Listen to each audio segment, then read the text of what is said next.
friends, welcome to Subi's Wonderland. இன்னைக்கு நம்ம பார்க்க போற ரெசிபி காலிஃப்ளவர் பெப்பர் ஃப்ரை. ரொம்பவே சூப்பரான டிஷ்ங்க. கண்டிப்பா நீங்களும் ட்ரை பண்ணி பார்த்துட்டு உங்க கருத்துக்களை கமெண்ட் பாக்ஸ்ல தெரிவிங்க ஃப்ரெண்ட்ஸ்.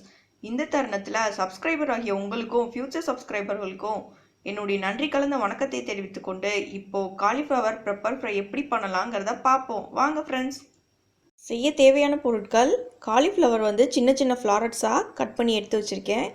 மல்லி 1 டேபிள் ஸ்பூன், சோம்பு 1 டேபிள் ஸ்பூன், சீரகம் 1 டேபிள் ஸ்பூன், மிளகு 1 டேபிள் ஸ்பூன், பட்டை ஒரு சின்ன சைஸு, ஒரே ஒரு வரமிளகாய் எடுத்திருக்கேன், ஒரு லார்ஜ் சைஸ் ஆனியன் கட் பண்ணி எடுத்து வச்சுருக்கேன்.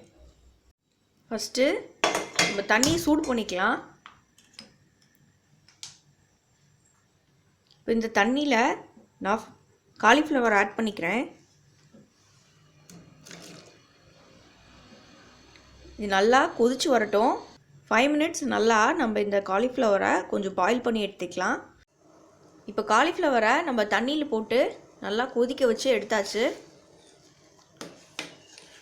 இப்போ தனியாக எடுத்து வச்சுக்கலாம்.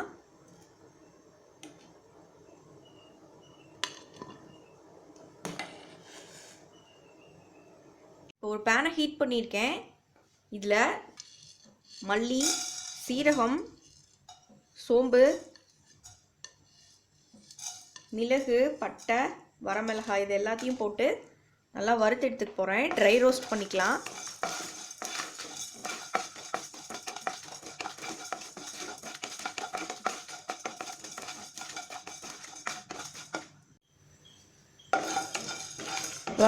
நல்லா வறுபட்டுருச்சு. நம்ம இதை மிக்சியில் போட்டு அரைச்சி பவுடர் பண்ணி எடுத்துகிட்டு வந்துக்கலாம். பேனை ஹீட் பண்ணியிருக்கேன். இதில் ஒரு 2 டேபிள் ஸ்பூன் ஆயில் விட்டுக்கலாம். எண்ணெய் நல்லா சூடாயிடுச்சு. இதில் 1 டேபிள் ஸ்பூன் சோம்பு ஆட் பண்ணிக்கிறேன். சோம்பு நல்லா பொரிஞ்சு வரட்டும்.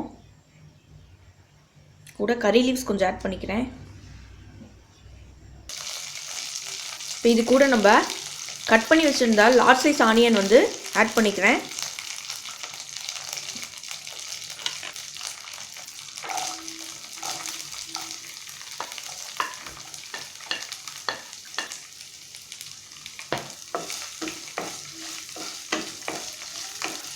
ஆனியன் நல்லா வதக்கி விட்டுக்கலாம். ஆனியன் வதங்கும் போதே நான் தேவையான அளவு உப்பு கொஞ்சம் ஆட் பண்ணிக்கிறேன்.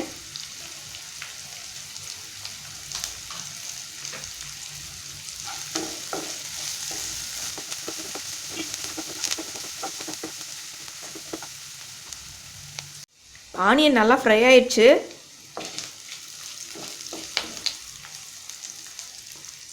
இப்போ நம்ம வறுத்து அரைச்ச பவுடரை இந்த ஆனியனோட ஆட் பண்ணிக்கலாம். இந்த பவுடரும் எண்ணெயில் கொஞ்சம் நேரம் நல்லா வதங்கட்டும்.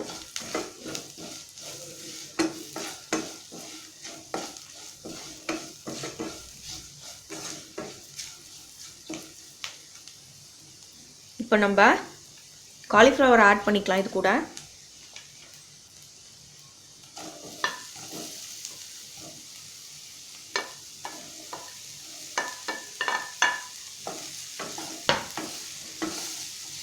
காலிஃப்ளவரையும் நம்ம நல்லா இந்த பவுடரோட நல்லா மிங்கிள் ஆகி வர அளவுக்கு நல்லா எல்லா பக்கமும் பரட்டி விட்டுக்குவோம்.